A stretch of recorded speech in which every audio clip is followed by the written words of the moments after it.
Hello, so in this video I'm going to show you a few aspects of this website that is a place for hosting open source MySQL databases. It's called Dolt, and it's kind of a funny name. It's a play on the name GitHub, which is another famous website for storing source code and for developers.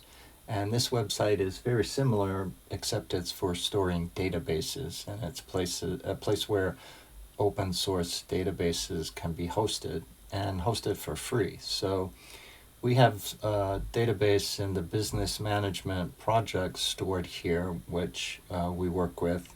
And so seeing this database and how it works can give you some insight for why this kind of database is really good for working with language models. It turns out that language models are really good at dealing with data if they have access to the data, and there's a really easy way to give access to these Dolt databases through MCP servers that you can write to let the LLM interact with the data that's here in these databases. So understanding how the databases work here is really will help you a little bit. You can even go here and sign up and get an account here as well. It's free, and you can even create databases as long as you don't need to make a private database, and your database can just be accessible to everyone, and the data is not secret or valuable. Then you can host your open source databases here for free. And that's what I've done. I have a number of databases. The main one is the business management one, but also to just a few other examples for understanding and learning database stuff. So here, if you go to the main page, and the link for the page will be down below, you can click on databases here once you're signed up. And the way it works is it takes you to a page where all your databases are, and you can also search for other ones as well too. This is the button over here to create a database, which I'm not going to show you, but I'll put some links for some videos, real elementary introductions to Doltub if you get interested in kind of looking into how the databases here work. But I'm going to take you and show you a really simple one. The one we'll use typically for our project is the business management benchmark database. That's where all of our company information and financial data is stored. But the ones we're going to look at today, just for understanding things, are down here is a little example I have called the coffee shop database, and it's got just 2 tables in it. It's really simple.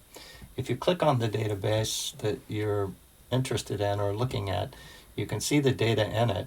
And an SQL database, this is an example of an SQL database. Basically, the idea behind an SQL database is it's a bunch of tables, and the tables have various kinds of data stored in them, and also the data between the different tables is related in different ways as well too. And so the idea is not too far away from just a bunch of worksheets in a spreadsheet. So you can, at least on the surface, think of a database as that. It's a way of storing a bunch of tables, and the tables may be related in various ways. And so if you come over here, you can look at the different tables that are in this database. You can look at something called the views, and then queries, and then something called schemas as well too. And when you click on the different tables here, it shows the table over here. It also shows the SQL query that produces that output that you're looking at.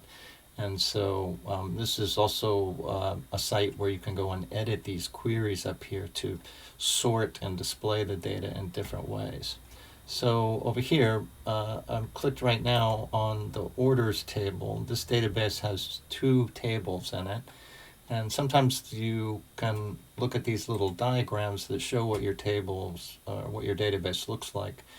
This is called an ER diagram, and it shows that there are 2 tables in this database, and these are the fields in the tables. The fields you normally think of as like columns and this table over here represents one tabular display of data, and this table over here represents a second tabular display of data. And these basically are the columns in those tables. So you often hear people talk about the columns in a database table. So back over here, if we look at the tables, if you click on the orders one and then you come over here, you can click this little run button, and the run button just means display the orders table. And these rows over here are sometimes called records, and there's a different row for each record that you have. And as you can see, there's like 6 columns here of data that you store for each record or for each row in this table. So one thing that's important about databases is they have a key. They have these things called keys, and keys are unique identifiers. So that if you go to this table and you say, give me the order ID that's 6, you're going to get a unique record back, and there's no duplication in this column that represents your, these are called primary keys. So oftentimes those will be called, the name of something and then underscore ID. And it has a little key right there. I don't know if you can see it, but that's an indication that this is the primary key for this table.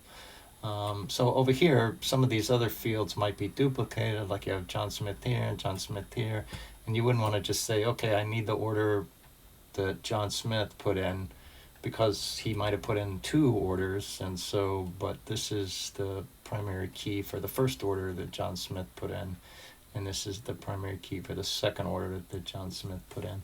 So, okay, so this is a table. This is one table called the orders table. And in here, since these are supposed to represent orders, I store a column here about which product was ordered. Then I store some other information related to which customer it was, how many they bought, the date of the order, and then whether the order is complete or not. So this is a coffee shop. So I guess these are the completed coffee orders, and then these are the ones that aren't completed. So these are the ones that have been taken, I guess. These orders have been taken, but they haven't been delivered to the customers yet. Okay, so this is my order table. And then if I click back over here, if I look at the products, and then I go to this little go button and hit it, here's what the products look like. Again, there's a primary key for the products, for each different product. And then over here is the name, category, columns, the price, and then so on, description, and then whether it's in stock or not. So this is the product table. And so you can see that there is a relationship between the orders table and the products table. If you go back to the order table, there's in the second column, we're saying which product was ordered by just putting in the key for it. This is called a foreign key when you do this, and this key represents the primary key in another table, which is the products table. So this 10 right here, if I go over to the products table and order number 4, I can go to the orders table and I'll see that number 10 is this chai latte. So if I go back to orders and look at that again, I know that this order number 4 here that had a product ID of 10, that represented the chai latte. And you might ask, why don't you just store the product name here? And the reason for that is if you change any of the details for, and this is kind of a big idea for these databases, if you change any of the details over here for the product, like the description or the name or the category or anything, or the price, for example, you don't want to have to be changing that in every other table that refers to it.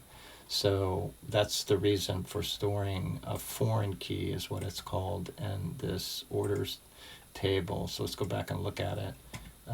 This first column represents the primary key in this table, and this column right here is a foreign key that points or refers back to the product table. And a lot of times when you're dealing with these databases, in the end of the day, you want to produce some kind of report, which is this data filtered in a particular way.